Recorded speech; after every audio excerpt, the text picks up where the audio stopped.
श्रीमान् वेंकटनाथार्य कवितार्किककेसरी वेदान्ताचार्यवर्यो मे सन्निधत्तां सदाकृते रामानुजदयापात्रं ज्ञानवैराग्यभूषणं श्रीमद्वेंकटनाथार्यं वन्दे वेदान्तदेशिकं ज्ञानानन्दमयं देवं निर्मलस्फटिकाकृतिम् आधारं सर्वविद्यानां हयग्रीवमुपास्महे दिशन्तु मे देव सदा त्वदीयाः दयातरङ्गानुचराकटाक्षाः श्रोत्रेषु पुंसाम् अमृतं शरन्तीं सरस्वतीं संस्कृतकामधेनुं यस्याभवद्भद्रजनार्भिहं सगोपितृत्वम् अन्येषु विचार्यतूर्णं स्तम्भे अवतारदम् अनन्यलभ्यं श्रीलक्ष्मीं सिंहं शरणं प्रपद्ये नीलातुङ्गस्थनगिरिजने शुद्धमद्गोत्य कृष्णं पाराद्यं त्वं श्रुतिसरसिरशुद्धमध्यापयन्ति ज्योतिष्ठायां सरजनिगलितं या बलानन्दबुद्ध्यै गोदालस्यै नमैतमिदं भूयैवास्तु भूयः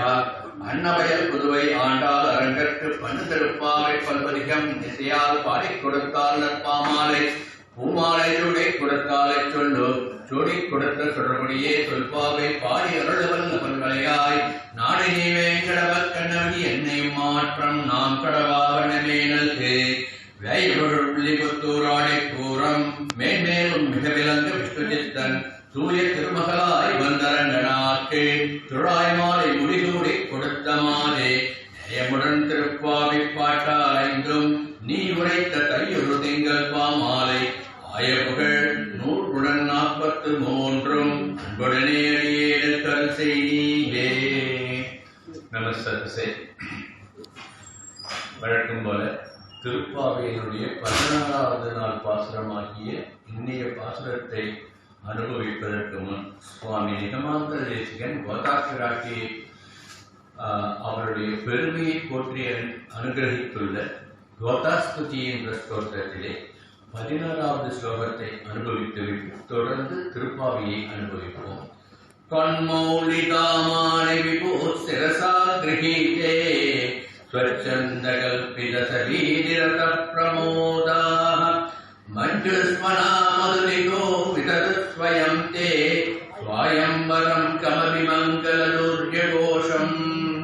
இந்த பாசுரத்திலே கோதாக்கிராட்டி சூடிக் கொடுத்த அந்த மாலையினுடைய பெருமையை போற்றுவதாகவும் சூடிக் கொடுத்த சுடரொடியின் பெருமையை போற்றுவதாகவும் எம்பெருமான் அந்த சூடிக் கொடுத்த சுடரொடியை அளித்த அந்த மாலையை தன் திருமணி மேல் சூட்டிக் கொண்டிருக்கின்றார். அந்த மாலையை சுற்றி அதில் இருக்கின்ற தேனை குடிப்பதற்காக வண்டுகள் ரீங்காரமிட்டபடி சுற்றி வருகின்றன. அவ்வாறு வண்டுகள் பாடுகின்ற ரீங்காரம், அந்த ஒலி கோதாக்கிராட்டியே உன்னுடைய சுயம்பரத்திற்கான மங்கள வாக்கியங்களுடைய முழக்கம் போல் இருக்கின்றது என்று அனுபவித்துள்ளார் சுவாமி தேசிகன். இந்த அளவிலே 16வது ஸ்தோத்திரத்தினுடைய பொருளை உணர்ந்து கொண்டு இப்பொழுது திருப்பாவையினுடைய 16வது பாசுரத்தினுடைய சுவாபதேச விசேஷங்களை ஓரளவுக்கு அனுபவிப்போம். இன்றைய பாசுரம்: நாயகனாய் நின்ற நந்தகோபனுடைய கோயில் காப்பானே, குடித்தோன்றும் தோரண வாசல் காப்பானே, மணிக்கதவும் தாழ்கிறவாய் ஆய சிறுமியர் உமக்கு அரைவரை மாயன் மணிவண்ணன் என்னதேவாய் நேர்ந்தான் துயோமாய் வந்தோம் துயிலிழப்பாடுவான் வாயால் முன்னம் முன்னம் மாற்றாதே அம்மா நீ நேயனலை கடவும் நீ கேளோர் எம்பாவாய் என்ற இந்த பாசுரத்தினுடைய பொதுவான பொருள் அந்த எம்பெருமானுடைய திருமாளிகையை அடைந்த ஆண்டாள் கோஷ்டியினர் அங்கு இருக்கின்ற துவாரபாலர்களிடம் திருக்கதவத்தை திறந்து எம்பெருமானை சேவிப்பதற்கு அனுமதி வேண்டுவது போன்று அமைத்திருக்கின்றார். ஆனால் இந்த பாசுரத்தினுடைய விசேஷத்தை நாம் வழக்கம்போல் சுவாபதேசமாக உள்ளுரை பொருளாக தத்துவார்த்தமாக ஆண்டாள் நாச்சியார் எப்படி அனுகிரகித்துக் கொடுத்திருக்கின்றார் என்று அனுபவிப்போம். 15ஆம் பாசுரத்தில், அதாவது நேற்றைய பாசுரத்திலே, கண்டவர் பேச்சிற்கு காது கொடுக்காமல் கண்ணன் பேச்சிற்கு காது கொடுக்க வேண்டும் என்று மறக்காமல் மறைக்காமல் மறுக்காமல் தன் தவறை உணர்பவன்தான் உண்மையான பக்தன் என்பதை நானேதான் ஆயிடுக என்ற பதங்களின் மூலம் ஆண்டாள் நாச்சியார் எடுத்துரைத்ததை ஓரளவுக்கு அனுபவித்தோம் அல்லவா? அதை தொடர்ந்து இன்றைய பாசுரமாகிய 16வது பாசுரத்திலே ஆச்சாரியனை அணுகி அவருடைய அனுகிரகத்தை பெற்று உய்யும் வகை அறிய செய்யும் பாசுரமாக இந்த பாசுரத்தை ஆண்டாள் நாச்சியார் நமக்கு அனுகிரகித்திருக்கின்றார் என்று நமது பூர்வர்கள் அனுபவித்துள்ளார்கள். இதற்கு நம்ம பூர்வர்கள் எப்படி இந்த பாசுரத்தை அனுசந்தானம் பண்ணி அனுகிரகித்தார்கள் என்பதை இங்கு விண்ணப்பம் பண்ணுகின்றேன்.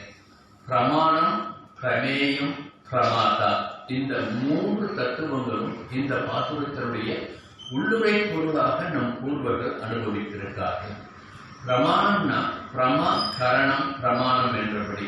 பிரமா என்றால் புத்தி, கரணம் என்றால் கருவி. புத்தியாகிய கருவியை கொண்டு நாம் செய்கின்ற செய்கைகளையும் அதன் பலன்களையும் நேராக கண்டு அறிவதுதான் பிரமாணம். இதுதான் சான்று என்று சொல்லுகின்றோம். இதை இப்படி பிரமாணம் என்பதை முன்னிறுத்துகின்றார். அடுத்து பிரமாணம் என்பதை ஞானத்தினுடைய ஊற்று, ஞானம் பெறப்படுகின்ற இடம் அல்லது ஞானத்தை தரும் விஷயங்கள் என்றும் அர்த்தம் சொல்லுவார்கள். ஆகவே வேதம், ஸ்மிருதி, இதிகாச புராணங்கள், திவ்ய பிரபந்தம், பிரம்மசூத்திரம், ஆச்சாரியர்களுடைய ஸ்ரீசுத்திகள் ஆகியவைதான் நமக்கு உய்யும் வழியை காட்டுகின்ற பிரமாணம் என்று நாம் அறிய வேண்டும் என்று பெரியவர்கள் நமக்கு அறிவுரை சொல்லுவார்கள்.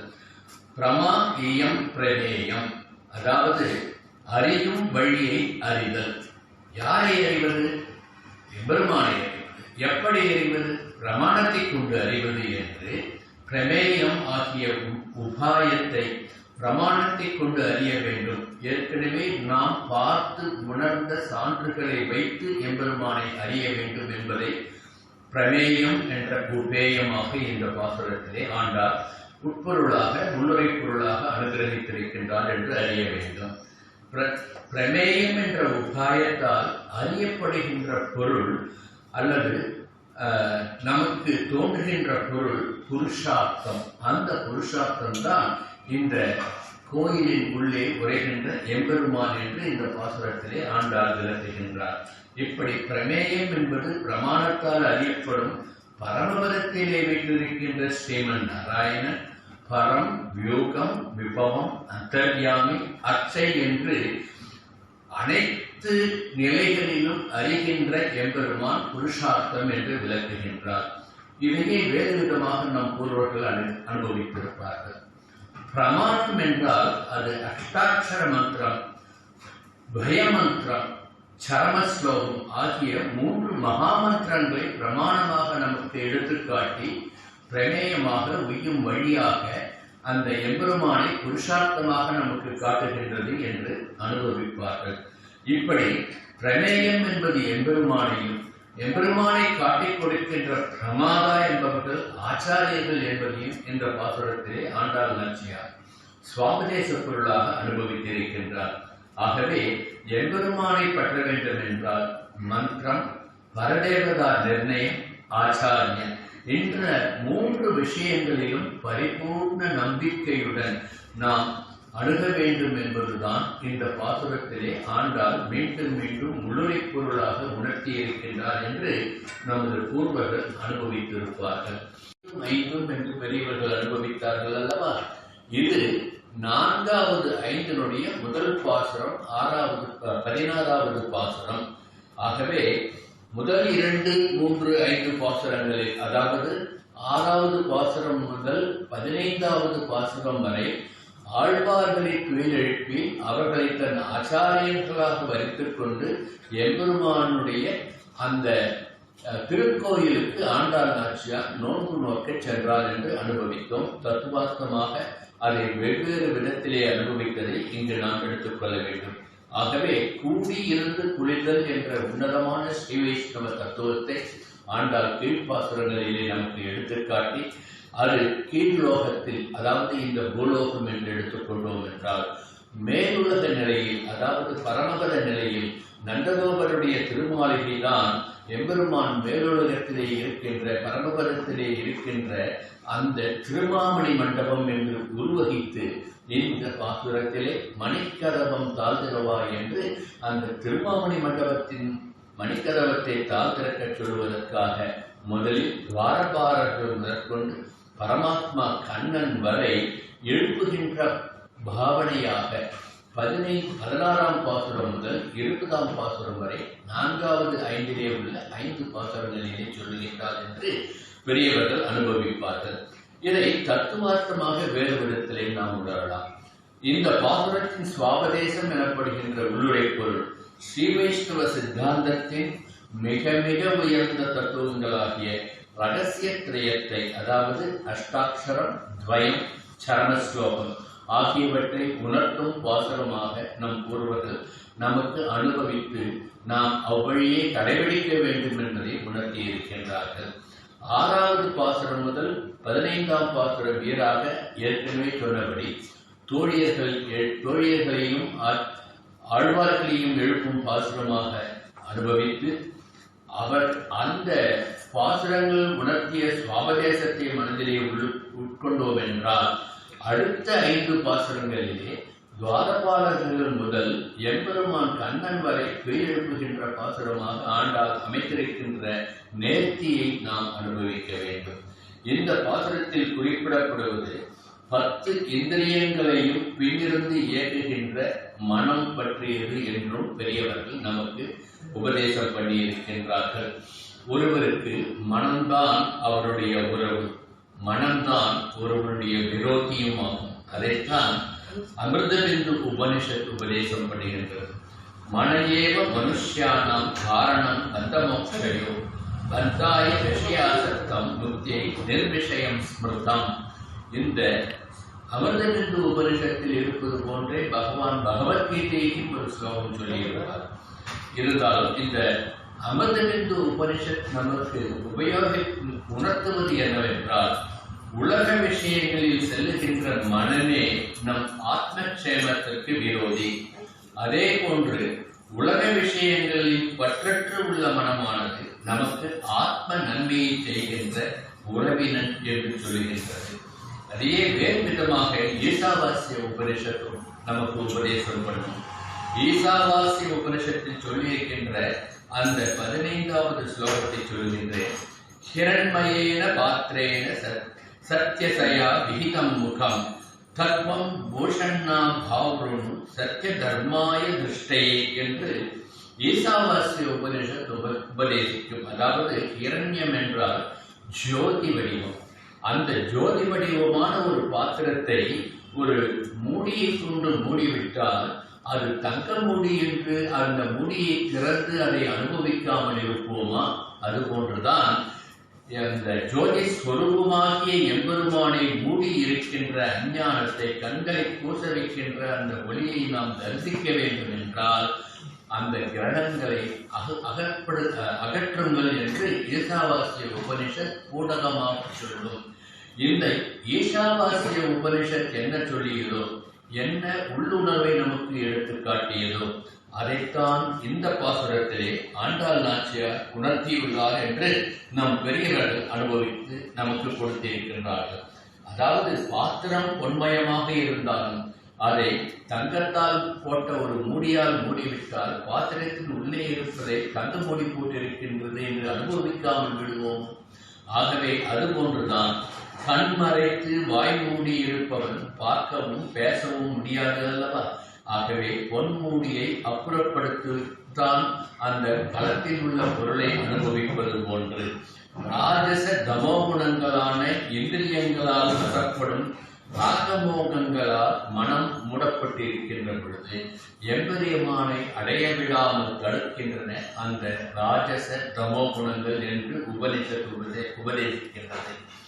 இந்த பொன்மூடி போன்ற இத்தகைய தாமச ரஜோகுணங்களை விலக்கி தத்துவகுணம் பெருக வேண்டும் என்ற பேருண்மையைத்தான் உபனிஷத் சொன்ன பேருண்மையைத்தான் வேதத்தின் வித்தாக கோதா பிராட்டியார் நமக்கு திருப்பாவையிலே இந்த 16வது பாசுரத்திலே உள்ளுரை பொருளாக அனுகிரகித்து கொடுத்திருக்கின்றார். இதை இன்னும் சற்று எளிமையாக சொல்ல வேண்டும் என்றால், அகந்தை மமதை போன்ற அறிவீனத்தால் அஞ்ஞானத்தால் மூடிக்கிடக்கும் மனதை அது பகவானை நம்மை அடைய விடாமல் தடுக்கின்றன. ஆகவே அவற்றை பகவானை அடைய விடாமல் தடுக்கின்ற கதவு என்று உருவகப்படுத்தி ஆச்சாரிய தொடர்பினால் அந்த இருளை நீக்கி கதவின் தாளை திறந்து விட்டால் நமது இதய கமலத்தில் எம்பெருமான் வந்து அமர்ந்து கொள்ளுவான். எம்பெருமானை நாம் பார்த்த விக்கிரகமாக நமது ஹிருதயத்திலேயே தரிசனம் பண்ணலாம் என்பதை உணர்த்துவதுதான் இந்த பாசுரத்தினுடைய உட்பொருள். இதையே வேறு விதமாகவும் அனுபவிக்கலாம். இன்றைய பாசுரம் 16வது பாசுரம். 16 என்பது 8 2 சேர்ந்தால் 8 2 16. 8 என்ன? அஷ்டாட்சர மந்திரம். ஓம் நமோ நாராயணாய என்ற அஷ்டாட்சரம்.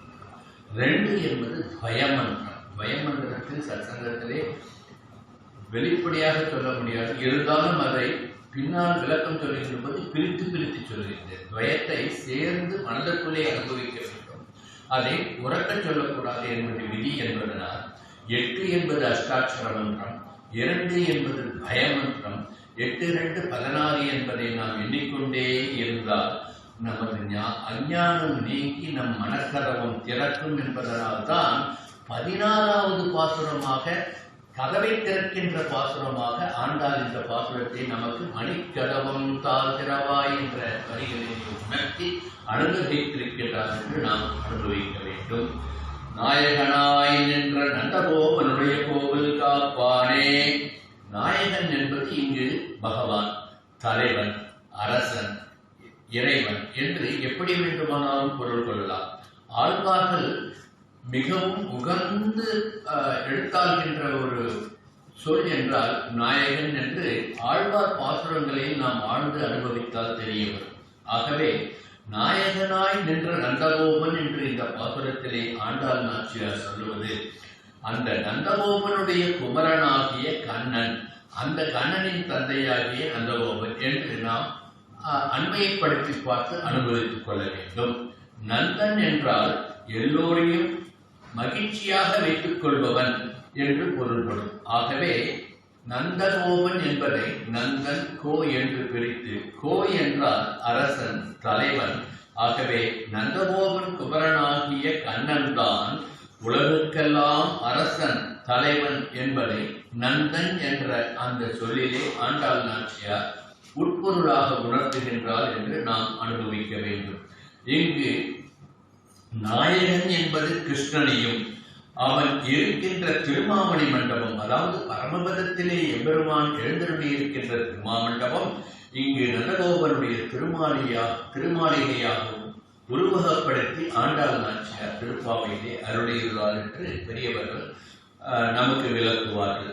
சாந்தோக்கிய உபனிஷத் வேறு விதமாக சொல்கின்றது. எப்படி என்றால் நமது சரீரத்தையே எம்பெருமானுடைய திருமாளிகை என்று சொல்கின்றது. ஆகவேதான் நேற்று பார்த்தோம் திருக்கரண சுத்தி என்று மனம் மொழி மெய்யால் சுத்தமாக இருக்க வேண்டும் என்று. ஏனென்றால் இது எம்பெருமான் உரைக்கின்ற சரீரம்.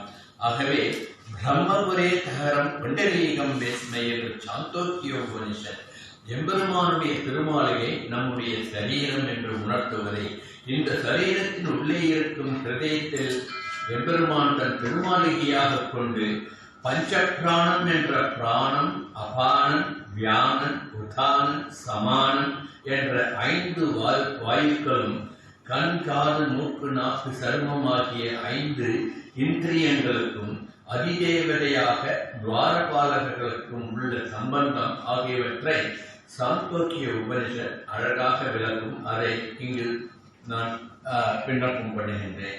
ஹிருதயஸ்ய பஞ்சதேவ சூஷயா என்பது நம் இதயத்திற்கு 5 வாசல்கள் உள்ளன. இந்த 5 வாசல்கள் ஒவ்வொன்றையும் தேவதைகள் காவல் புரிகின்றார்கள் என்று சொல்கின்றனர். நம்ம சயின்ஸ்ல இப்போ மெடிக்கல் சயின்ஸ்ல பார்த்தா நம்ம ஹிருதயம் எப்படி இருக்குன்னு சொல்றதை இது கூட ஒப்பிட்டு பாருங்க. மெய்ஞானத்தில் எப்படியெல்லாம் அனுபவிச்சு சொல்ற காரணத்தை வேதம் சொன்ன வாக்காக நாம் இங்கு அனுபவிக்க வேண்டும். சயோசிய பிரான்சூஷிகி சத் பிராணாஸ் தச்சுஷு, அதாவது கிழக்கு வாசலிலே அதாவது ஹிருதயத்தினுடைய கிழக்கு வாசலுக்கு. ஏனென்றால் ஹிருதயத்தில் எம்பெருமான் உரைகின்றான்.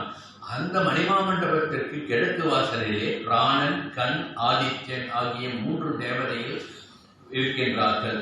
இதயத்தினுடைய அடுத்து தெற்கு வாசலை சொல்கின்றது வேதம்.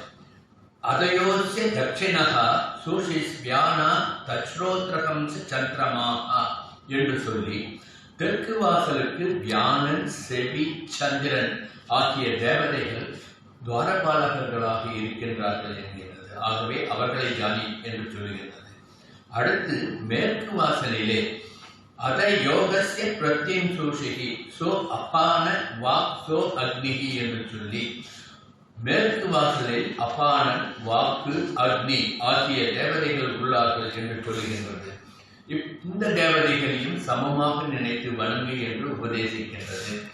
வடக்கு வாசலிலே அதயோஸ்ய உதாசூஷிகி ச சமானகா தன்மனகா ச பர்ஜன்யகா என்று சொல்லி வடக்கு வாசலில் சமானன், மனம், பர்ஜன்யன் என்ற வருண தேவதை ஆகியவர்கள் காவலர்களாக இருக்கின்றார்கள் என்று வேதம் சொல்கின்றது.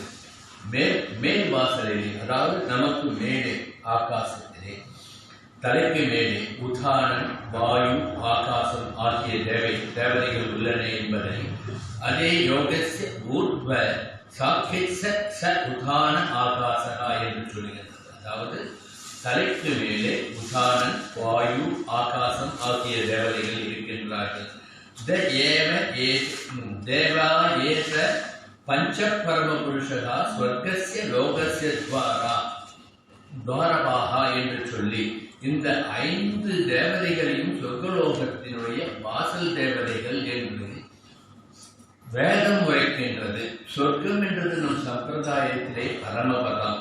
ஆகவே சாந்தோக்கிய உபனிஷத் சொல்லுகின்ற இந்த கருத்தைத்தான் ஆண்டாள் நாச்சியார் இந்த பாசுரத்திலே நாயகனாய் என்ற நந்தகோபனுடைய கோயில் காப்பானே என்றவரை நமது உள்ளம் என்பதை பகவானுடைய திருமாளிகையாகவும் நம் இதயத்தில் குறைகின்ற எம்பெருமானை நாயகனாகவும் அவனுடைய துவாரபாலர்களாக காவல் புரிபவர்கள் ராஜச தாமச குணங்களான நம் இந்திரியங்கள் என்றும் கோயில் காப்பவர்கள் என்று உருவகப்படுத்தி இந்த பாசுரத்தை சாந்தோக்கிய உபனிஷத் எவ்வாறு பிரம்ம உபாசனையின் சாரமாக அருளியுள்ளார் என்று நாம் அனுபவிக்க வேண்டும்.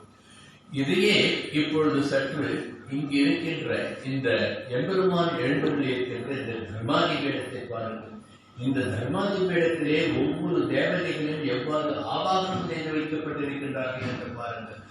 இந்த ரூபம்தான் எம்பெருமான் நம் உள்ளத்திலே குடியிருக்கின்ற பொழுது நாயகனாய் நின்ற நந்தகோபனாக இருப்பான் என்பதை ஆண்டால் உணர்த்துகின்றார் என்று அனுபவிக்க வேண்டும்.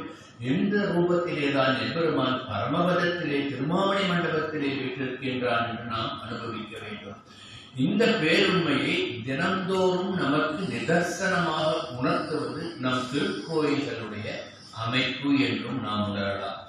உதாரணமாக பிரமாணமாக நாம் என்ன பார்க்கின்றோம்? கோபுர தரிசனத்தை பார்க்கின்றோம்.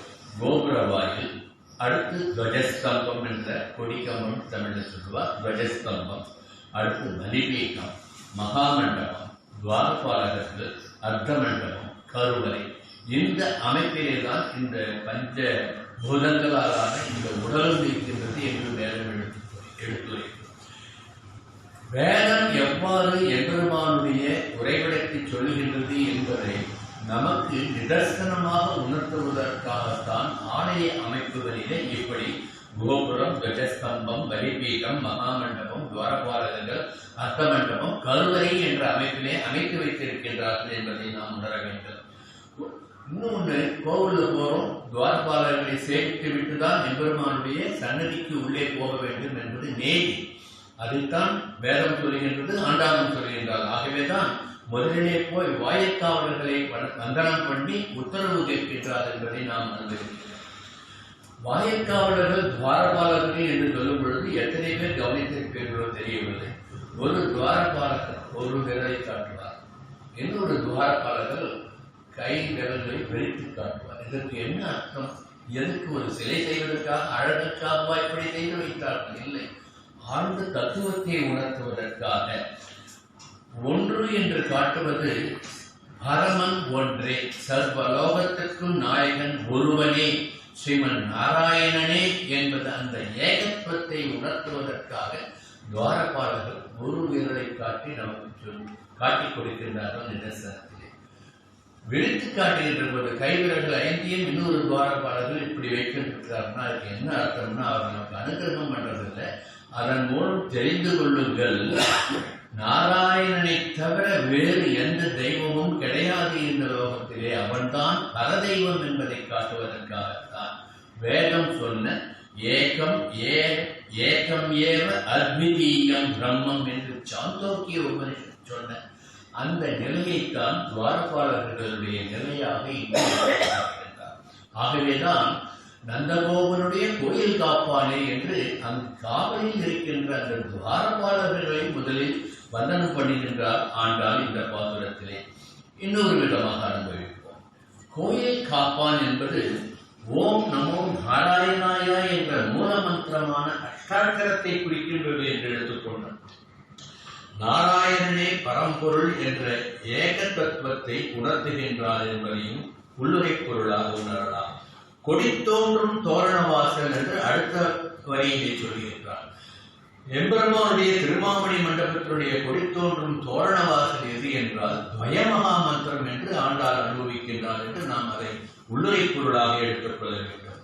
மூலமந்திர சொரூபனாகிய எம்பெருமான் என்ற சந்தன விருட்சத்தை அகலவில்லேன் உரையும் என்று சுற்றிக்கொண்ட பொற்கொடியான அலர்மேல் மங்கை உரைகின்ற திருமார்பனாக திருவுடன் சேர்ந்த செல்லுமணியாக திருவுடன் சிறந்து விளங்கும் திருமணியாக விளங்குகின்ற எம்பெருமானும் பிராட்டியும் சேர்த்தியில் அனுபவிப்பதற்காகத்தான் இங்கே பாசுரத்திலே எம்பெருமானை மூலமந்திரமாக உருவகப்படுத்தி பிராட்டியை பயமந்திரமாக அந்த வாயிற்கதவனுடைய தோரண வாசலாக எம்பெருமான் ஆண்டாள் நாச்சியார் கொடித்தோன்றும் தோரண வாயில் காப்பானே என்று அந்த பிராட்டியை காத்துக் கொண்டிருக்கின்ற துவாரபாலகர்களை வணங்குவதாக நாம் எடுத்துக்கொள்ள வேண்டும்.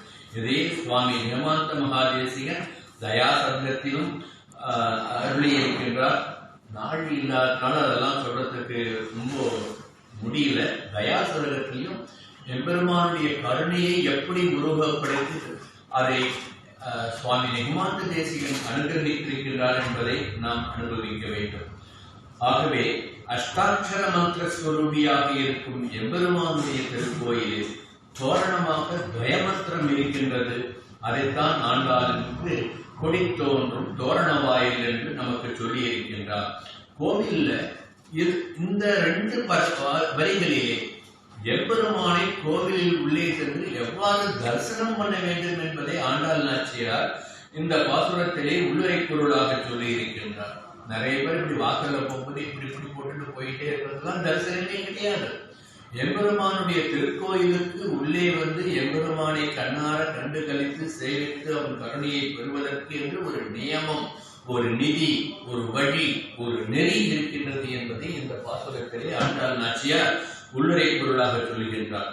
எம்பெருமானுடைய கோபுர வாசலை அன்னார்ந்து பார்க்கும் என்றால் கோபுர வாசலிலே அனைத்து தேவதைகளும் வந்து அங்கு இருக்கின்றார்கள் என்பதை தேவதைகளுக்கு வந்தனம் சொல்லி கோபுர தரிசனம் பண்ணி துவஜஸ்தம்பம் முன் ஆச்சாரியர்களுடைய அனுகிரகம் வேண்டும் என்று மனதார பிரார்த்திக்க வேண்டும். ஆகவேதான் துவஜஸ்தம்பத்திலே விழுந்து சாஷ்டாங்கமாக 5 அங்கங்களும் தரையில் படுகின்றபடி சேவிக்க வேண்டும் என்று நமது சாஸ்திரம் உணர்த்துகின்றது. என்னை போன்ற வயசானவர்கள் குனிஞ்சு சேவிக்க முடியலன்னா மனசாலியாக சேவிக்கிறதா நினைச்சிட்டு துவஜஸ்தம்பத்தின் முன் வந்தனம் பண்ண வேண்டும். அங்க வந்தனம் பண்றது வெறுமை கை கூப்புறது கிடையாது. துவஜஸ்தம்பத்தை வணங்கி துவஜஸ்தம்பத்தின் மேல் வேதஸ்வரூபனாக இருக்கின்ற அந்த கருடனை வணங்கி அந்த கருடனின் மூலமாக ஆச்சாரிய அனுகிரகம் கிடைக்கும் என்பதை நிதர்சனமாக நமக்கு உணர்த்தி காட்டிய நமது நிகமாந்த மகாதேசிகனுக்கு கருட மந்திரம் உபதேசம் பண்ணதனால் தானே அவர் ஹயக்ரீவன் அவருக்கு அனுகிரகம் பண்ணினார் என்பதை மனதில் நினைத்து வேதஸ்வரூபனாகிய கருடனையும் நம் ஆச்சாரியர்களாகிய முதலில் நிகமாந்த மகாதேசிகனை மனதில் நினைத்து அவர்களுடைய பூர்வாச்சாரியர்களையும் அதற்கு பின் வருகின்ற நம் சதாச்சாரியர்களையும் மனதிலே நினைத்து எம்பெருமானை துவஜஸ்தம்பத்தின் முன் பிரார்த்திக்க வேண்டும் என்று சாஸ்திரம் சொல்லுகின்றது. ஆகவே தரிசனம் பண்ணி பிறகு துவஜஸ்தம்பத்தின் அருகிலே வந்து ஆச்சாரியர்களை மனமாற நினைத்து அவர்களை வணங்கி கருடனை வணங்குவதற்காக சாஸ்திராங்கமாக நமஸ்காரம் பண்ண வேண்டும். குருவ்யகா தத்குருவ்யச்ச நமோ வாகம் அதீமகே. விணிமகேச்ச தத்ராஜோ தம்பதி ஜெகதாம்பதி என்ற அந்த வெகு தம்பதிகளை சேவிப்பதற்கு முன் செய்ய வேண்டிய கடமை. இதைத்தான் சுவாமி நிகமாந்த மகாதேசிகன் ஆச்சாரிய மந்திரம் எப்படி இருக்க வேண்டும் என்பதை நமக்கு அழகாக எடுத்துரைத்திருப்பார். என்னுயிர் தந்தளித்தவரை சரணம் துக்கி யான் அடைவேன் அவர் குருக்கள் நிறை வணங்கி பின்னருளால் பெரும்போதோ வந்தவர்கள் பெரிய நம்பி ஆள வந்தார் வணக்கால் நன்றி நன்னெறியை அவருக்கு உரைத்த உய்ய கொண்டார் நாதமுனி சடகோபன் சேனைநாதன் இன்னமுத திருமுகல் என்று இவரை முன்னிட்டு எம்பெருமான் திருவடிகளை அடைகின்றேனே என்று ஆச்சாரிய பரம்பரையை தியானம் பண்ணிக்கொண்டு பிறகு எம்பெருமானை திருவடியை அடைய வேண்டும் என்று சுவாமி தேசிகன் இதைத்தான் நமக்கு எடுத்து காட்டுகின்றார். ஆகவே ஆச்சாரிய பரம்பரையை துவஜஸ்தம்பத்தின் அருகில் சேவித்து வணங்கிய பிறகு கோயில் உள்ளே பிரவேசித்து தாயாரை சேவித்துவிட்டு பிறகு வந்து துவாரபாலகர்களை சேவிக்க வேண்டும். துவாரபாலகர்கள் யார்? 8 பேர். சண்டர் பிரசண்டர் துவாரபாலகோ நமஹ என்று 8 துவாரபாலகர்களையும் சேவிக்க வேண்டும். சண்டனும் பிரசண்டனும் கிழக்கு வாசலைக்காக. இப்போ இங்க இந்த திருமாமணி மண்டபத்தை பாருங்கள். நமக்கு பிரம்மாதிபீட வர்ணனை வேதம் எப்படி வர்ணனை பண்ணிதோ, பாஞ்சராத்திர சமூகத்திலே பிரம்மாதிபீடம் எப்படி இருக்கும் என்று உருவகப்படுத்தி காட்டியதோ அதை இங்கு நாம் நிதர்சனமாக நம் கண்களால் காண்கின்றபடி லக்ஷ்மி ஹயக்ரீவர் நமக்கு அனுகிரகம் பண்ணியிருக்கின்றார். இப்படி துவாரபாலர்கள் 8 பேர் எப்படி காவல் காக்கிறான்றத இந்த பாசுரத்தின் உள்ளுரை பொருளாக ஆண்டாள் சொன்னதை ஒரு 2 வார்த்தையில சொல்லிட்டு போயிட்டார். இப்ப நிதர்சனமும் நம்ம இங்க பார்க்கலாம்.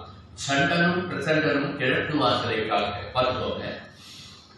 பத்ரனும் சுபத்ரனும் தெற்கு வாசலை காக்க, ஜெய விஜயர்கள் மேற்கு வாசலை பார்க்க. அங்கிருந்து இப்ப மேற்கு வாசலை பார்க்க முடியாது. பின்பக்கம் வந்து சேர்த்தீங்கன்னா மேற்கு வாசல்ல ஜெய விஜயன் இருப்பதை பார்க்கலாம்.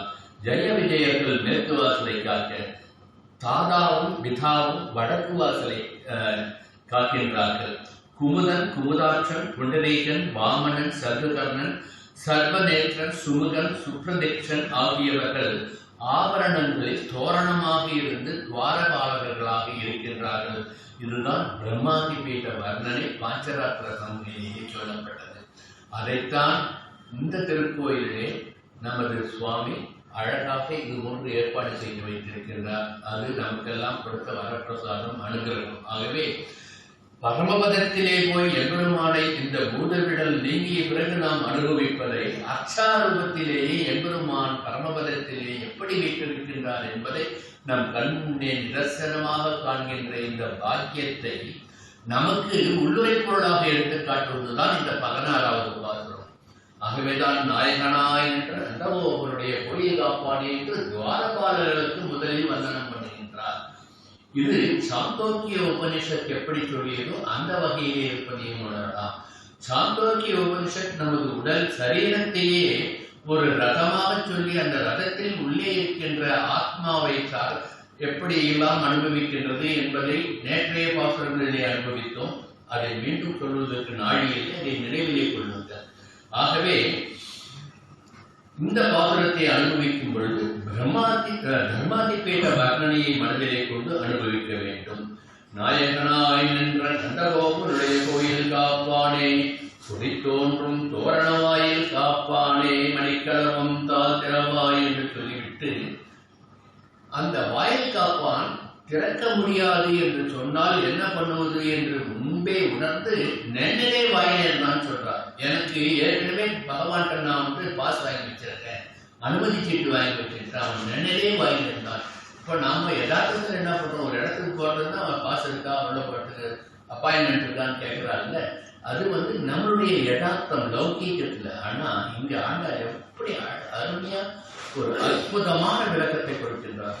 வாயில் காப்பான் நம்மை தடுத்து விட்டால் என்ன பண்ணுவது? ஆண்டாளுக்கு ஜெய விஜயர்களுடைய சாபம் நினைவுக்கு வந்திருக்கும். சரகாதி முனிவர்கள் வந்த பொழுதே அவர்களையே தடுத்தார்கள் அல்லவா வாயில் காப்பாளர்கள் ஜெய விஜயர்கள். அதனால்தான் சாபம் அடைந்து 3 பிறவியில ராட்சசர்களாக எம்பெருமானை நிந்தித்து பிறகு பரமபதம் அடைந்தார்கள். அதை நினைத்துக் கொண்டுதான் நென்னலே வாயினான் என்று நான் ஏற்கனவே எம்பெருமானிடம் உத்தரவு வாங்கிவிட்டேன் என்று சொல்லுகின்றார் என்று ரசமாக அனுபவிக்கிறார். இதெல்லாம் ஒரு அனுபவத்தினுடைய பெருமை. இதுக்கு எந்த சாஸ்திரத்தை சொல்லியிருக்குன்னு பார்த்தோம்னா ஜெய விஜயக கதையை எடுத்து பாருங்க.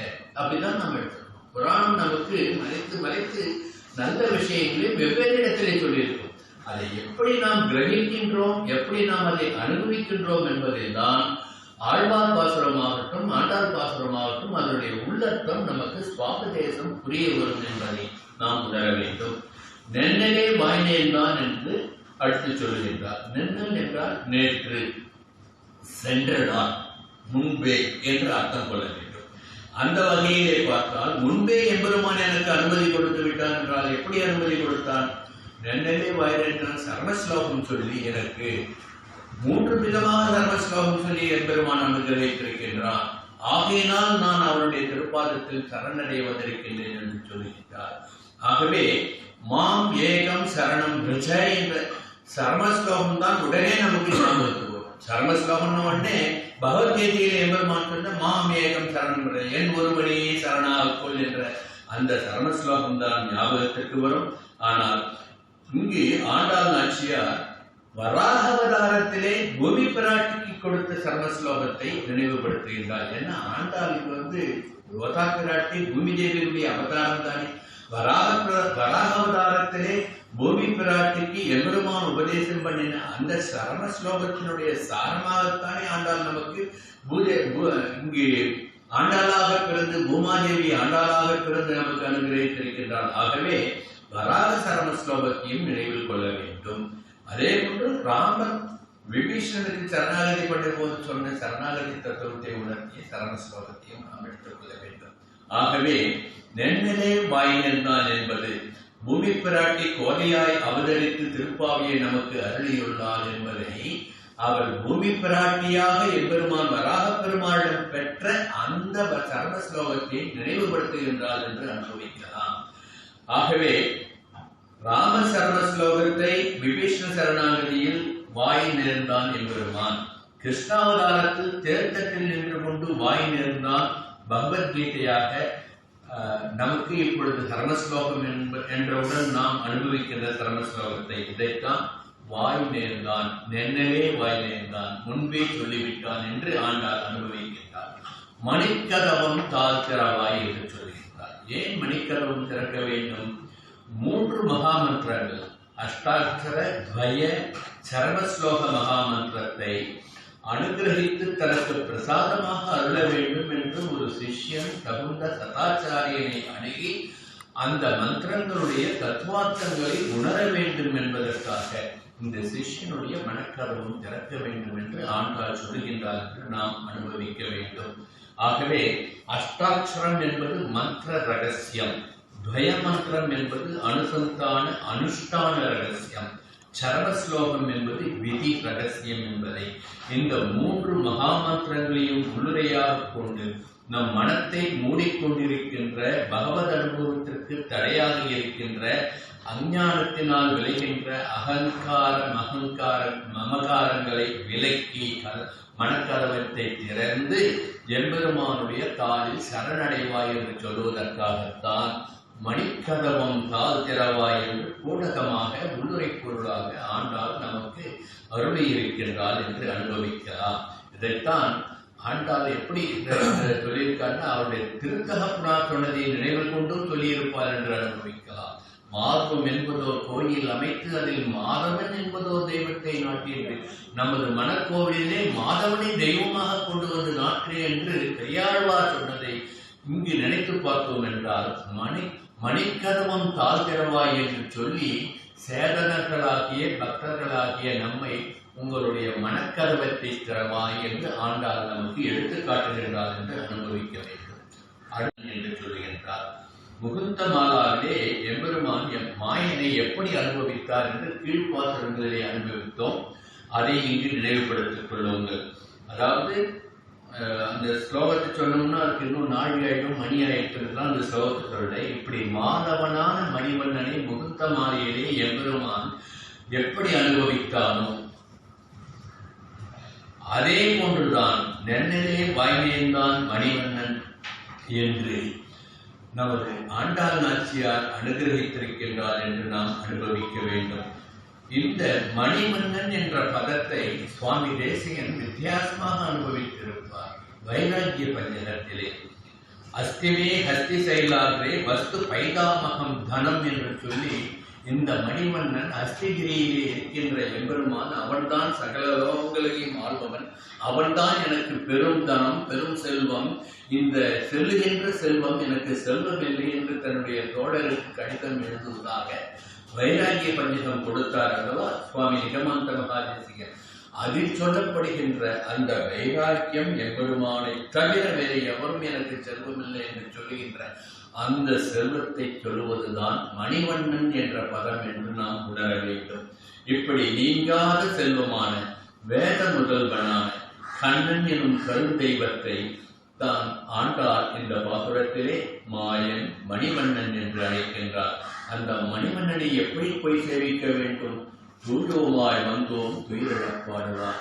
நாங்கள் தூயோமாய் வந்திருக்கின்றோம், அதாவது மனசுத்தி, உடல் சுத்தி மற்றும் மொழி சுத்தி. நாங்கள் சொல்வது உண்மை, எங்கள் உடலும் தூய்மை, எங்கள் உள்ளமும் தூய்மை என்று திரிகரண சுத்தியை சொல்லி அப்படிப்பட்ட முக்கரண சுத்தியுடன் நாம் பகவானை சேவிக்க வந்திருக்கின்றோம் என்று துவாரபாலர்களிடம் சொல்லி எங்களுக்கு எம்பெருமான் ஏற்கனவே அனுகிரகம் பண்ணி அனுமதி கொடுத்து விட்டான், நெண்ணலே வாய்நேர்ந்தான் என்று சொல்லி தூயோமாய் வந்தோம் துயிலப்பாடுவான் என்று நேய நிறைக்கதவும் நீக்கு. ஆகவே எங்களுக்கு நீ எம்பெருமானிடம் மீண்டும் அனுமதி வேண்ட வேண்டாம், இப்பொழுதே கதவை திறந்து எங்களுக்கு எம்பெருமானுடைய தரிசனத்தை கொடுப்பாயாக என்று தாங்கள் பகவான் மேல் வைத்திருக்கின்ற பக்தியையும் அன்பையையும் கொடுக்கின்றார். இந்த நேய நிலைக்கதவம் என்பதை பக்தர்கள் எம்பெருமான் மேல் கொள்ளுகின்ற அன்பு, எம்பெருமான் மேல் கொள்ளுகின்ற பக்தி என்றும் வர்ணிப்பார்கள்.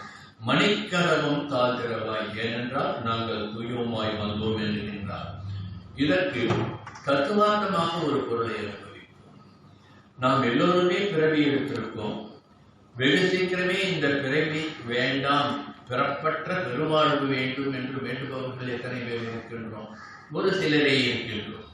ஆனால் எம்பெருமானை நினைக்காமல் விழுகின்ற மானுடர்கள் புனரபி ஜனனம் என்று மீண்டும் மீண்டும் தங்களுடைய கர்ம வினைப்பயனை அனுபவிப்பதற்காக பிறந்து கொண்டே இருக்கின்றார்கள், இறந்து கொண்டே இருக்கின்றார்கள். ஆகவேதான் பிறப்பெண்ணும் பேதமை நீங்க சிறப்பெண்ணும் செம்பொருள் காண்பது அறிவு என்றார் திருவள்ளுவர்.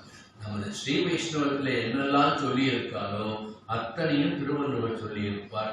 நாம் அப்பப்போ உணர்வுறதுக்காக ஒவ்வொரு பாத்திரத்திலையும் ஒரு திருக்குறளை எடுத்து சொல்லுகின்றேன். ஆகவே திருக்குறள் காட்டுகின்ற வழியில் ஸ்ரீ வைஷ்ணவம் காட்டுகின்ற வழிதான். பிறவி துன்பத்திற்கு காரணமாக அறியாமை நீங்குமாறு முக்தி எனும் சிறந்த நிலைக்கு காரணமான எம்பெருமானை அறிவதுதான் மெய் உணர்வு என்பதுதான் திருக்குறளிலே சொல்லப்படுகின்றது. பிறப்பெண்ணும் பேதமை நீங்க சிறப்பெண்ணும் செம்பொருள் காண்பது அறிவு என்று. ஆகையினால் அந்த செம்பொருள் தான் பகவான். அவனுடைய தாய்மை உணர்வை தான் ஒரு தாயின் வயிற்றில் வந்து பிறந்து அனுபவிக்க வேண்டும் என்று எம்பெருமான் நினைத்து விட்டான். ஆகவேதான் தாய் உணர்வின் மகத்துவத்தை அறிகின்ற வகையிலே ஒரு தாயின் கருவிலே பிறவி எடுத்து வந்தான். இந்த பிறவியினுடைய மேன்மையையும் முக்தி எனப்படுகின்ற மோட்சத்தினுடைய மேன்மையும் அடைய தடையாக இருக்கின்ற பிறவி பெருங்கடலை கடப்பதற்கு ஓம் என்ற பிரணவமே போதும் என்று எடுத்துரைத்தான் என்று நாம் அனுபவிக்க வேண்டும். பிறவிதனை வேறொருக்கும் பிரணவம் தன்னை உட்பொருளாக தன் நான்மறையின் தாயகமாக நாரணனே ஒரு தாய் வயிற்றில் வந்துதித்தான் கண்ணனாக என்று அனுபவிப்பார்கள் பெரியவர்கள். ஆகவே அவன் சரணின்றி அவனுடைய சரணத்தை சரணாகதி பண்ணுவதை தவிர நமக்கு சரண் வேறு எதுவும் கிடையாது என்பதை ஆண்டார் இந்த பாசுரத்திலே எடுத்துரைக்கின்றார். ஆகவே சரணமடையும் உபாயமாக இந்த பாசுரத்தை அனுபவித்து அந்த உபாயம் பக்தி செய்வது, பக்தியினால் சரணாகதி பண்ணுவது என்பதை உணர்த்துகின்றார். சனாதன தர்மமான நம் இந்து தர்மத்தினுடைய மிகப்பெரிய பலமே பக்தி தானே. பக்தியே மனித வாழ்வின் தலையாய கடமை. அந்த கடமையை சரியாக செய்பவர்தான்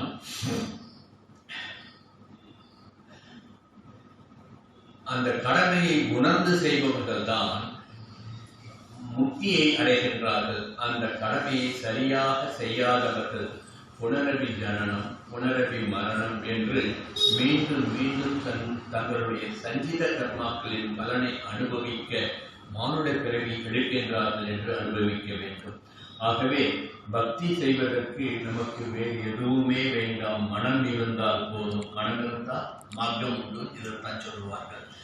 மனித மனமே வாழ்வை நிர்ணயம் பண்ணுகின்றது. மனம் சரியான பாதையிலே சென்றால் வாழ்க்கை நன்றாக இருக்கும்.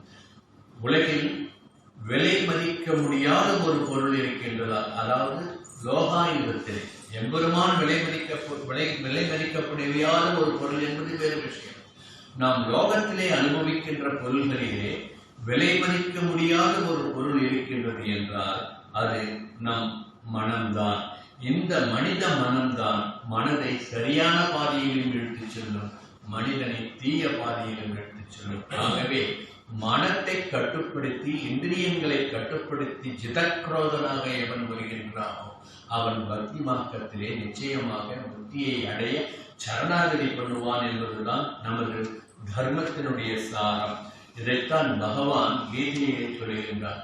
இப்படி மனதை அடக்குவது என்பது ஒரு 2 நிமிடம் கண்களை மூடிக்கொண்டு அமர்வதாலோ அல்லது தியானம் பண்ணுவதாலோ வந்து விடாது. அர்ஜுனா, சனை சனைகீர் ருபரமே துத்யா திருதிதயா ஆத்ம சம்பந்தம் மனக்கிருத்வா ந கிஞ்சத் அபிசிந்தையேது என்று சொல்லுவார். அதாவது தைரியத்துடன் கூடிய புத்தியினால் மனதை மெல்ல மெல்ல மெல்ல அடக்க வேண்டும். ஒரே நாளிலோ ஒரு மாதத்திலோ ஒரு வருடத்திலோ மனதை அடக்கிவிட முடியாது. சனை சனைகி என்று சொல்லி அதை கொஞ்சம் கொஞ்சமாக மெல்ல மெல்லத்தான் அடக்க முடியும், கட்டுக்குள் கொண்டு வர முடியும் என்று சொன்னார். இதைத்தான் அழகாக ஒரு பழமொழி சொல்லுவார்கள், எறும்பு ஊற அம்மியும் தேயும். எறும்பு ஒரு அற்ப ஜந்து, அது போய் ஒரு அம்மிக்கல் தேயதுன்னா போய் எவ்வளோ நாள் அதில் உருந்து போயிருக்கணும். நாம ஒரு இடத்துல நடந்தே போயிட்டு இருந்தோம்னா புல்பாதையில வந்து பாதை நன்றாக தெரிகின்றதோ அந்த இடத்துல புல் முளைக்காது. அது போன்று இந்த பாதையை அமைக்க வேண்டும் என்றால், மனம் நம் கட்டுக்குள் வர வேண்டும் என்றால், அந்த தியானம் ஒரு நாளிலோ ஒரு மாதத்திலோ வராது. மெல்ல மெல்ல மெல்ல உன்னுடைய பக்தியினால் அதை கட்டுக்குள் கொண்டு வர வேண்டும் என்று உபதேசம் பண்ணினார் அல்லவா பகவான் பரமாத்மா. அதை இங்கு நினைத்து அபியாசேந்து கவ்யையா வைராக்கியனக ஹிருதயதே என்று சொன்னார். அந்த அபியாசம், அந்த திரும்ப திரும்ப திரும்ப செய்கின்ற முறையினால்தான் பக்தியினால் மனதை கட்டுப்படுத்த முடியும். அப்பொழுதுதான் அஞ்ஞான இருட்டு அழிந்து ஞான ஒளி பிரகாசமாகும் என்று பிருகதாரண்ய உபனிஷத் உபதேசிக்கின்றது. பிருகதாரண்ய உபனிஷத் வாக்கியத்தை ஏற்கனவே நாம் எடுத்துச் சொன்னேன். நமது சர்வகலாசாலையில் கூட இந்த பிருகதாரண்ய உபனிஷத்தின் வாக்கியத்தை தான் தங்களுடைய லோகோவிலே சின்னத்திலே பொறித்திருக்கின்றார்கள் என்று. தமசோமா ஜோதிர்கமய, அஞ்ஞானம் விலகினால்தான் ஞான ஒளி பெருகும். இதுதான் இதற்கு அர்த்தம். அஞ்ஞானம் மனதிலிருந்து விலக வேண்டும் என்பதற்காகத்தான், நல்ல ஞானம் பெறுவதற்காகத்தான் சர்வகலாசாலை இருக்கின்றது என்பதை சிம்பாலிக்காக உணர்த்துவதற்காக இந்த ஸ்லோகத்தை அங்கு பொறித்திருப்பார்கள் என்று. இது வந்து திருப்பாவிக்கு அங்கு சம்பந்தம் இல்லை. நான் வேத வாக்கியத்தை எப்படி உணர வேண்டும் என்பதற்காக நான் இங்கே எடுத்துச் சொல்லுகின்றேன். இப்படி இருட்டிலிருந்து என்னை வெளிச்சத்திற்கு அழைத்துக் கொண்டு போ என்று வேண்டுவதாகத்தான் இந்த உலக மக்களுக்காக எம்பெருமானுடைய தரிசனத்தை கண்டு அவன் பாதார விந்தங்களிலே சரணாரவிந்தம் பண்ண வேண்டும் என்றால் மணிக்கதவம் தாதிரவாய், சேதனைகளே உங்கள் மனக்கதவை திறவாய் என்று அந்த இந்திரியங்களுடைய கட்டுப்பாட்டில் இருக்கின்ற மனக்கதவை திறந்துவிட்டால் மாதவனாக உள்ளே உரைகின்ற அவனை காணலாம் என்பதை இங்கு நாம் உணர வேண்டும் என்பதை இந்த பாசுரத்திலே உணர்த்துகின்றார். பவித்திரமான ஒரு பொருள் வேறு எதுவும் இல்லை என்று பகவான் கிருஷ்ணன் பகவத்கீதையிலே இன்னொரு ஸ்லோகத்தை சொல்கின்றார். இப்படிப்பட்ட பெரும் செல்வமாகிய ஞானத்தை 3 திருடர்கள் திருடிக்கொண்டே இருக்கின்றார்கள். அது தெரிந்தும் நாம் அதை கண்டுகொள்ளாமல் இருக்கின்றோம் என்று ஒரு சங்கர பகவத்பாதால் அனுகிரகித்த ஒரு ஸ்லோகம் சொல்லுகின்றது. காம குரோதச்ச லோகச்ச தேகே நிஷ்டந்தி தஸ்கராக ஞானாரத்ன அபகாராய தஸ்மாத் ஜாக்கிரதா ஜாக்கிரதா என்று ஸ்ரீ சங்கர பகவத்பாதால் ஒரு ஸ்லோகத்தை சொல்லியிருப்பார். அதாவது காமம், கோபம், சுயநலம், இந்த 3 திருடர்கள் நம்முடைய ஞானம் என்ற உயர்ந்த ரத்தினத்தை திருடிக் கொண்டு போகின்றார்கள். இது தெரிந்தும் நாம் காணாமல் கண்டுகொள்ளாமல் இருக்கின்றோமே. மனித மனமே ஜாக்கிரதை ஜாக்கிரதை, இந்த ஞானமாகிய இந்த ரத்தினத்தை திருடாமல் பார்த்துக்கொள் என்று உபதேசம் பண்ணுவார். ஆகவே யாரும் தேடி அடைய வேண்டிய அவசியம் இல்லாமல் நம்மிடம் இருக்கின்ற ஆசை, கோபம், சுயநலம் ஆகிய அந்த 3 திருடர்களை எம்பெருமானுடைய திருவடிகளிலே சரணமடைவோம் என்ற ஞானம் பெற்றுவிட்டாலே அந்த திருடர்கள் நம்மை அணுக மாட்டார்கள் என்று நாம் உணர வேண்டும். இப்படி உள்ளதை உள்ளபடி உணர்ந்து பயப்படாமல், குழம்பாமல், வருத்தப்படாமல், மறுக்காமல், மறக்காமல், மறைக்காமல் பகவானை நினைத்து ஆனந்தமாக இருப்பதுதான் ஞானம்.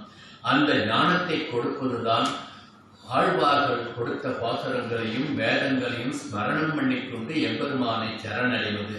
இந்த ஞானம் அசுரர்களுக்கு ஆகாத குணங்கள். ஆகவே இந்த ஞானத்தை நமக்கு கொடுக்கின்ற பக்தியும் அசுரர்களுக்கு ஆகாத குணங்கள். அப்படியின்றி ஒரு காரியத்தை மட்டும் நாம் சரியாக செய்துவிட்டால் நமக்கு அந்த ஞானம் கிடைத்துவிடும் என்பதை உள்ளுரை பொருளாக உணர்த்துகின்றார் ஆண்டாள் நாச்சியார். அது என்ன காரியம்? ஒரே ஒரு காரியம் என்று பார்த்தோம் என்றால் அது ரொம்ப கஷ்டமான காரியமா, ரொம்ப ரொம்ப முயற்சி பண்ண வேண்டிய காரியமா, ரொம்ப காலம் காத்திருக்க வேண்டிய காரணமா என்றால் மற்ற மார்க்கங்கள், அதாவது கர்மயோகம், ஞான யோகம் என்று மற்ற மார்க்கங்களே போனால் அதற்குண்டான நியமங்கள், விதிகள் அதிகம். அதை கடைப்பிடிப்பது கடினம் என்பதற்காக உலகில் மிக மிக மிக எளிதான ஒரே ஒரு காரியம், ஜாதி, மதம், மொழி, இனம், பணம், அந்தஸ்து, வயது, படிப்பு, ஆண், பெண், பெரியவர், சிறியவர் என்று எந்தவித பேதமும் இல்லாமல் அனைவரும் அடையக்கூடிய, எளிதாக அடையக்கூடிய ஒரு காரியம், நம்மால் செய்யக்கூடிய அந்த காரியம் சரணல்லால் சரணில்லை என்று அவனிடம் சரணாகதி பண்ணுவதுதான் என்பது இந்த பாசுரத்தில் சொல்லியிருந்தார். சரணாகதி பண்ணுவதற்கு தவம் இருக்க வேண்டுமா? மனம் இருந்தால் போதும் என்பதை உணர்த்துவதுதான். உன் சரணங்களே கதி என்று எடுப்பதுதான். இற்றைக்கும் 7 பிறவிக்கும் ஒன்றனோடு ஒற்றுமையாகும் என்று பின்பாசுரத்திலே ஆண்டாள் சொல்லுவார். இப்படி எந்த கெட்ட காரியம் செய்யாமல் இருப்பதுதான் ஞானம் என்பதை உணர்ந்து அந்த ஞானத்தினால் எம்பெருமானை சரணாகதி பண்ண வேண்டும். இதற்கு யதார்த்தமான ஒரு உதாரணம் சொல்ல வேண்டும் என்றால், நாம் தூங்குகின்ற பொழுது நமக்கு என்ன தெரிகின்றது? அப்போ தூங்குகின்ற பொழுது தப்பு பண்றோமா? தூங்குகின்ற பொழுது பிறருக்கு கெடுதல் பண்ணுகின்றோமா? தூங்குகின்ற பொழுது மற்றவர்கள் அழித்து போக வேண்டும் என்று எண்ணுகின்றோமா? நிச்சலமாக தூங்குகின்றோம் அல்லவா? அப்படிப்பட்ட ஒரு நிலைதான் எம்பெருமானை சரணாகதி பண்ணிவிட்டால் நிச்சலமான மனது வந்துவிடும். ஆகவேதான் அத்வைத தத்துவத்திலே எல்லாரையும் பிரம்மா என்று போற்றுவார்கள். அந்த நிலையை அடைவது மிகவும் கடினம். எம்பெருமானுடைய சரணாரண்டத்திலே சரணடைந்து விட்டு மனம் நிச்சலமாக ஆகிவிட்டால் எல்லாம் பிரம்மம் தான், பார்க்கும் பொருள் எல்லாம் பிரம்மம் தான் என்று அந்த தத்துவத்தை எளிதிலே அடைய முடியாது. அதை அடைவதற்கு வழிவகுப்பதுதான், உபாயமாக இருப்பதுதான் சரணாகதி என்பதை இந்த பாசுரத்திலே சொல்லி, எம்பெருமான் சொன்ன அந்த சரணாகதி, அதாவது சர்வதர்மான் பரித்யஜ்ய சரணம் பிரஜா அகம் துவா சர்வ பாபேபியோ மோக்ஷயிஷ்யாமி மா சுச்சகா, கவலைப்படாதே, உனக்கு நான் முக்தியை கொடுப்பேன், நான் ஒருவனே என்று எண்ணைப்பட்டது. எல்லாவித தர்மங்களையும் விட்டுவிட்டா, நீ தர்மம் பண்ணுவதை விட சொல்லவில்லை அவர். மற்ற மார்க்கங்கள், கர்மயோகம் பண்றேன், ஞான யோகம் பண்றேன், அழகு குட்டிக்கிறேன், முதுகலுக்கு அழகு குட்டின் தேரேற்று உடலை வருத்தி பண்ண வேண்டாம், நெருப்பின் மேல் நிற்க வேண்டாம், நீரின் மேல் நடக்க வேண்டாம், நான் ஒருவனே என்பதை உணர்ந்தி மாம் ஏகம் சரணம், என் ஒருவனே நீ சரணாக அடைந்து விட்டால், சரணமடைந்து விட்டால் உனக்கு அனைத்து செல்வங்களையும் கொடுக்கின்றேன் என்று வாக்குறுதி கொடுத்தான் அல்லவா? நென்னலே வாய் நேர்ந்தான் என்று ஆண்டார் சொல்வது இதை நமக்கு எடுத்து காட்டுவதாகத்தான். ஆகவே பாவங்கள் தான் துன்பங்களுடைய அஸ்திவாரம். பாவத்திற்கு அஸ்திவாரம் அசுர குணங்கள், அசுர குணங்களுக்கு அஸ்திவாரம் ரஜோ தாமச குணங்கள் ஆகவே இந்த ரஜோகுணங்களையும் தாமச குணங்களையும் அழித்து விட்டால் சத்துவகுணம் நிரம்பி ஆனந்தம் நிறையும். இதுதான் ஆனந்தத்தினுடைய ரகசியம். அதற்கு ஒரே உபாயம் சரணாகதி பண்ணுவதுதான். பகவான் சரணாகத பக்தரன் அல்லவா? ஆகவே இனி ஒரு குழப்பம் இல்லை என்று இனி ஒரு விதி செய்வோம். சரணாகதி என்ற ஞான விளக்கை நாம் வெற்றிவிட்டோம் என்றால் அஞ்ஞானத்திற்கு அங்கு இடம் இருக்காது. ஞானம் உள்ளவர்களுக்கு தினம் தினம் நிம்மதியும் சமாதானமும் சாந்தியும் பலமும் நெய்யாத செல்வமும் ஆரோக்கியமும் அன்பும் வாழ்க்கையும் நிரந்தரமாக உண்டு உண்டு உண்டு. சத்தியம் சத்தியம் புனசத்தியம் என்று உணர்த்துவதுதான் இந்த பாசுரத்தினுடைய உள்ளுரை பொருள். ஆகவே தூயோமாய் வந்தோம், திரிகரண சுத்தியோடு மனம் மொழி மெய் சுத்தியோடு வந்திருக்கின்றோம் என்று துயிலிழப்போம் பாடுவான் என்று கண்ணனை துயிலெழுப்பி அனுகிரகம் வேண்டுவதாக இந்த பாசுரத்தை ஆண்டாள் அமைத்திருக்கின்றார். இங்கு தூயோமாய் வந்தோம் என்று சொல்லுவது உபகௌசல பிரம்ம வித்யை என்று வேதம் நமக்கு எடுத்துக்காட்டும். அதை சொல்வதற்கென்றால் அதற்கு நிறைய வியாக்கியானம் சொல்லணும். உபகோசல பிரம்ம வித்யை இங்கு ஆண்டாள் உட்பொருளாக சொல்லுகின்றார் என்பதை மட்டும் இங்கு விண்ணப்பப்படுகின்றேன். இதற்கு சமீபத்திலே நடந்த ஒரு நிகழ்ச்சி நிறைந்த பக்தியுடன் எம்பெருமானை உள்ளத்திலே கொண்டு விட்டால் எம்பெருமான் நிச்சயமாக நம் மீது கண் வைத்து விடுவான் என்பதற்கு நடந்த ஒரு நிகழ்வை இங்கு விண்ணப்பப்படுகின்றேன். ஏன்னா நடந்த நிகழ்வை நாம் நினைத்து பார்த்தால் தான் பெரியவர்கள் எப்படியெல்லாம் பகவானை சிந்தனை பண்ணி பகவான் அவர்களுக்காக அனுகிரகம் பண்ணியிருக்கின்றான் என்று தெரிய வரும். காஞ்சிபுரத்திலே வருஷா வருஷம் கருட வாகனத்திலே எம்பெருமான் எழுந்தருளி வருகின்ற உற்சவம் நடக்கின்றது அல்லவா? அப்போ தொட்டாச்சாரியார் ஒரு பரம பக்தர், அவர் சோழிங்கபுரத்திலிருந்து எம்பெருமானுடைய சன்னதிக்கு அவனிடம் சேவித்து செல்வார். ஒருமுறை அவர் உடல் நலம் குன்றி சோழிங்கபுரத்திலிருந்து எம்பெருமானை சேவிக்க வர முடியவில்லை, அந்த தேவாதிராஜனை சேவிக்க முடியவில்லையே கருட வாகனத்திலே என்று மனம் பகிர்ந்து அங்கிருந்து கண்ணீர் விட்டார் எங்க சோழிங்கரில். அப்போ பேரொருளாளர் பெருமானவன் பேரொருளாளன் அல்லவா, ஒரு நிமிஷம் அந்த கருட சேவையை மற்ற பக்தர்களுக்கு காட்டுவதை மறைத்துவிட்டு சோழிங்கரிலே இருந்த அந்த தொட்டாச்சாரியருக்கு தரிசனம் கொடுத்தான்.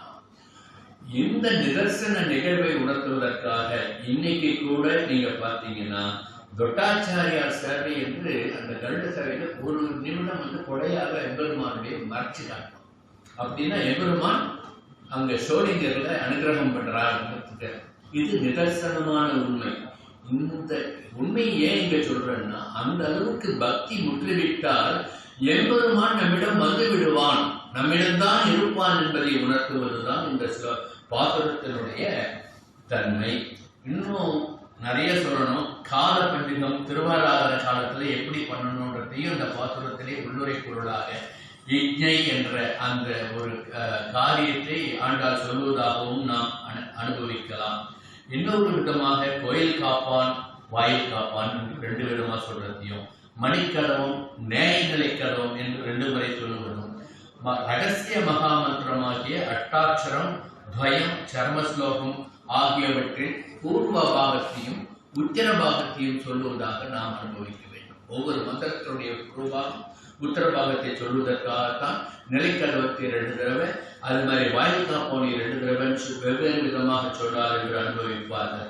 இப்படி மிக்க இறைநிலையும் பரஸ்வரூபத்தையும் மெய்யாம் உயிரிலையும் நம் ஜீவாத்மஸ்வரூபத்தையும் தக்க நெறியும் புருஷாத்ம ஸ்வரூபத்தையும் தடையாகி தொக்கியிலும் விரோதி ஸ்வரூபமாகிய இந்த இந்திரியங்களை கட்டுக்குள் வைத்துக் கொள்ளுகின்ற இந்திரியங்களாகிய விரோதிகளை கட்டுப்படுத்துகின்ற ஸ்வரூபமும் வாழ்வினையும் ஊழ்வினையும் போதும் குறுகியவோன் அந்த ஆச்சாரியனை குறுகியவோன் போன்ற ஆச்சாரியனை உபாயஸ்வரூபமாக கொண்டோம் என்றார். யாழிசை வேதத்தியல், யாழிசை எப்படி இருக்குமோ வேதத்தினுடைய பொருள் எப்படி இருக்குமோ அந்த வேத ஸ்வரூபனாகிய எம்பெருமானை நாம் காணலாம் என்று அர்த்த பஞ்சகத்தின் விளக்கமாக இந்த பாசுரத்தை ஆண்டாள் அனுபவித்திருக்கின்றார் என்பதும் சுவாபதேசம் என்று நாம் அனுபவிக்க வேண்டும்.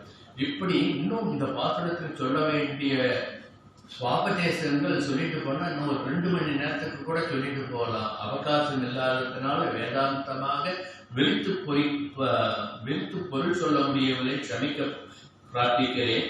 ஆகவே நல்லதையே வாசித்து, தேவைகளையே யோசித்து, உணர்வுகளையே சுவாசித்து, கனவுகளையே யாசித்து, கனவுன்னா எம்பெருமானை பற்றிய கனவுகளையே யாசித்து, கண்ணனின் நினைவுகளையே நேசித்து வாழும் வாழ்க்கை எமக்கு அந்த வாழ்க்கைத்தான் இனிமையான வாழ்க்கை என்று கோதா பிராட்டியார் நமக்கு காட்டிய வழியிலே இந்த பாசுரம் உணர்த்துகின்றது என்பதை உணர்ந்து உய்வோம் என்று பிரார்த்தித்து ஆண்டாள் திருவடிகளே சரணம் என்று சொல் இந்த பாசுர விளக்கத்தை பூர்த்தி பண்ணுகின்றேன்.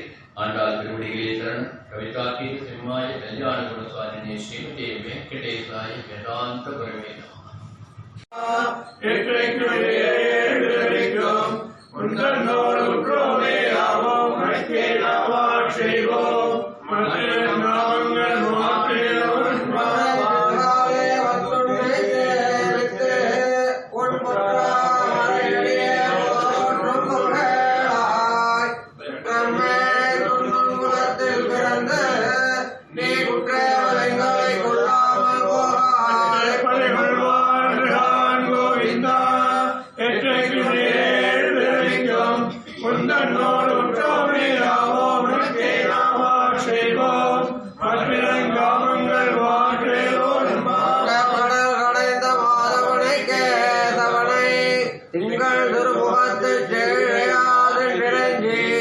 அங்கப்பறைகொண்டவாற்றை அணிபுதுவை பைங்கமல செந்தறியல் பட்டர்பிரான் கோதை சொன்ன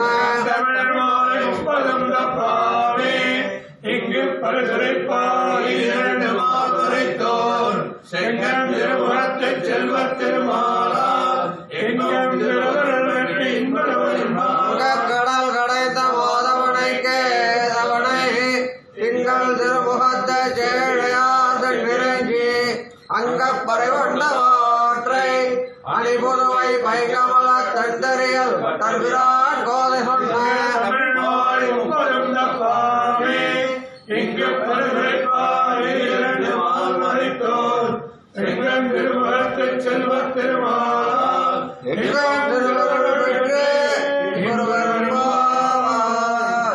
நாயகனாய் நின்ற நந்த கோபருடைய கோயில் பாடே பாடே மணிக்கதவம் தாழ்வாய் ஆய திருமியாரோ மங்க அரைமறை மாயம் மணிமண்டன் தலைவாய் நேர்ந்தான் தூயோவாய் வந்தோம் பாடுவான் வாயால் முன்னம் முன்னம் பாடியாதே அம்மா நீ நேரை கதவம் நீ கேளோரும்பாவாய்.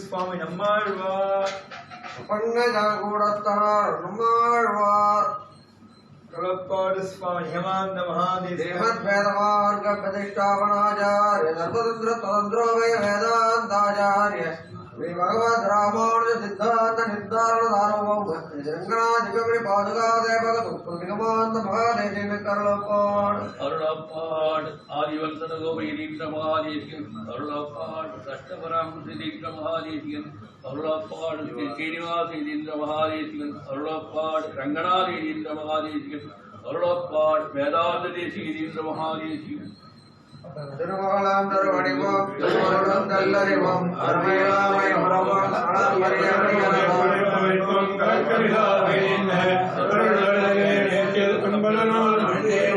திருவடிவோம் திருவருடம் தல்லறிவோம் அருமையாமை உறவோம் அளப்பரிய வடிவா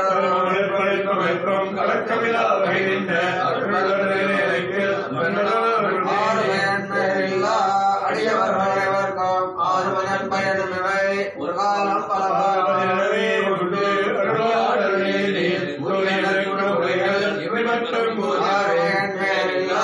அடியவர்களுக்கும் ஆறுமகன் பயனும் இவை ஒரு காலம் பல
பேசிய தேசிகனாகிய பலமாய கலைகளை